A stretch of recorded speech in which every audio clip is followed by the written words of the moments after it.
अक्लमंद किसान। प्यारे बच्चों, हम आपको एक किसान की कहानी सुनाते हैं।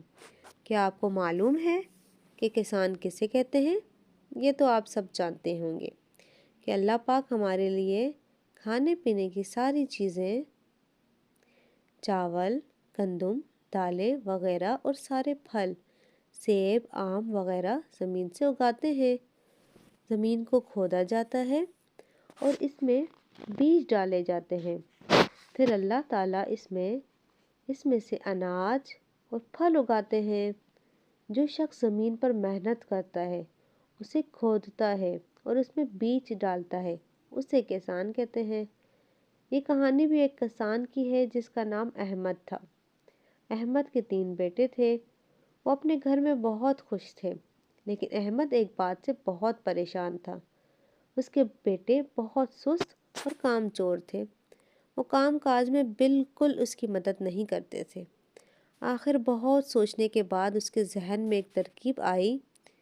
उसने अपने बेटों को जमा किया और उनसे कहा कि प्यारे बेटों, हमारी ज़मीन के अंदर ख़जाना छुपा हुआ है और मैं उसे निकालना चाहता हूँ, लेकिन मैं बूढ़ा हो गया हूँ और अकेले ये काम नहीं कर सकता। इसलिए अगर तुम मेरा साथ दोगे तो हम ये काम मिलकर कर लेंगे।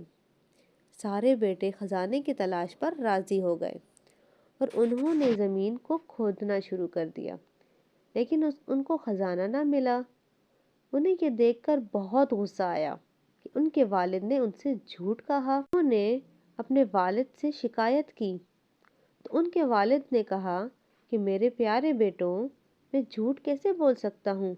झूठ बोलना तो बहुत बुरी और गंदी आदत है और मुसलमान तो कभी झूठा नहीं होता।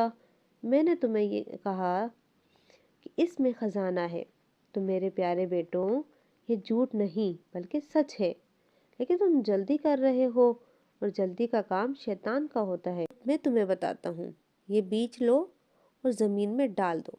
जब सारे बेटों ने मिलकर बीज डाल दिए तो किसान ने कहा, आओ अब वज़ू करो और नमाज पढ़कर अल्लाह ताला से दुआ करो कि अल्लाह बारिश बरसा दे।